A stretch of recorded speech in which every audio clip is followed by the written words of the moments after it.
How to transfer eFootball mobile account to PC.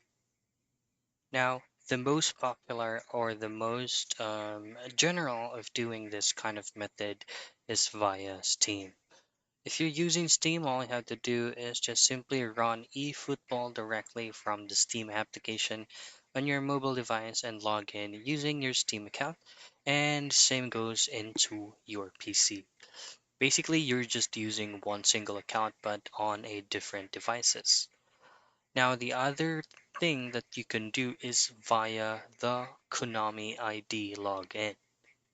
If you haven't linked your account to any of associated platforms, all I have to do is to open the application, and then from here go to extras, and then go to support, and then go to link data.